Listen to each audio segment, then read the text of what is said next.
We provide you the platform to turn your dreams into reality. Give wings to your aspirations with KR Mangalam University. दुनिया में लगभग हर तरफ जंग के बादल मंडरा रहे हैं। एशिया की बात करें तो भारत पाकिस्तान तनाव और म्यांमार में जारी गृह युद्ध के बीच एशिया के दो और देश युद्ध के लिए अब आमने सामने आकर खड़े होते हुए नजर आ रहे हैं। भारत के एशिया में पड़ोसी देश थाईलैंड और कंबोडिया के बॉर्डर पर दोनों देशों की सेनाएं भिड़ गई हैं। सुबह सीमा के पास एक दूसरे पर फायरिंग की गई, कई थाई लोगों की मौत भी इसमें हुई है, जिसके बाद हालात बेहद खराब बताए जा रहे हैं। ये गोलीबारी थाईलैंड के सुरन प्रांत और कंबोडिया के प्राचीन प्रसाद ता मुएन थॉम मंदिर के पास हुई। हमले को देखते हुए थाईलैंड ने बॉर्डर पर F-16 लड़ाकू जेट को भी तैनात करने का फैसला कर लिया है। यानी कुल मिलाकर हालात बेहद तनावपूर्ण हैं। लेकिन क्या आपको पता है कि इस सब की वजह आखिर क्या है? पूरा मामला आपको बताएंगे, लेकिन इससे पहले फटाफट खबरों को देखने के लिए आप अपने फोन पर दैनिक जागरण ऐप को जल्दी से इंस्टॉल कीजिए। यहां आपको सटीक और सही खबरें मिलेंगी।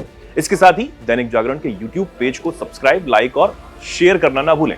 तो थाईलैंड और कंबोडिया की लड़ाई हाल फिलहाल की नहीं है। इसका इतिहास 118 साल पुराना है और इसकी वजह है एक मंदिर। जी हां, प्री विहार मंदिर और आसपास के क्षेत्रों को लेकर दोनों देश आमने सामने रहते हैं। दोनों देशों के बीच 1907 में 817 किलोमीटर की लंबी सीमा खींची गई थी।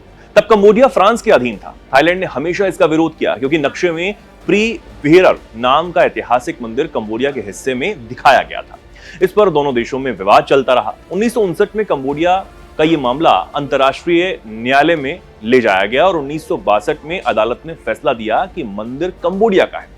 थाईलैंड ने इसे माना, लेकिन आसपास की जमीन को लेकर विवाद जारी रखा। 2008 में यह विवाद तब और ज्यादा बढ़ गया जब कंबोडिया ने इस मंदिर को यूनेस्को की वर्ल्ड हेरिटेज साइट में शामिल कराने की भरपूर कोशिश की।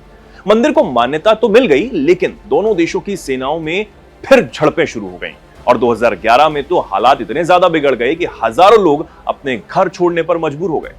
इसके बाद साल 2011 में अंतर्राष्ट्रीय न्यायालय ने अपने फैसले में थाईलैंड और कंबोडिया को विवादित क्षेत्र से सैनिक हटाने का आदेश दिया और 2013 में फिर से ये साफ कर दिया कि मंदिर और उसके आसपास का जो क्षेत्र है वो कंबोडिया का है। ये सब कुछ हो जाने के बाद भी सीमा का मुद्दा कभी भी हल नहीं हो पाया और इसलिए आज भी इन दोनों देशों के बीच तनाव अपने चरम पर है।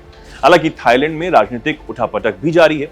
पिछले दिनों थाईलैंड के संवैधानिक न्यायालय ने पीएम शिनावात्रा को उनके पद से सस्पेंड कर दिया था क्योंकि उन पर आरोप था कि उन्होंने दुश्मन देश कंबोडिया के नेता हुन सेन से फोन पर बातचीत की थी।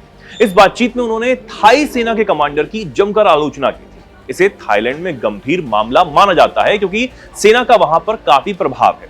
बस यही फोन कॉल लीक होते ही बवाल शुरू हो गया। देश भर में गुस्सा फैल गया। कोर्ट ने 7 और 2 के अंतर से पीएम को पद से हटाने का फैसला कर लिया। उसके बाद से राजनीतिक हालात वहां पर काफी ज्यादा तनावपूर्ण तो बने ही हुए हैं, लेकिन इस बीच पड़ोसी देश कंबोडिया के साथ जो हालात हैं वो थाईलैंड के एक बार फिर तनावपूर्ण बनते हुए नजर आ रहे हैं।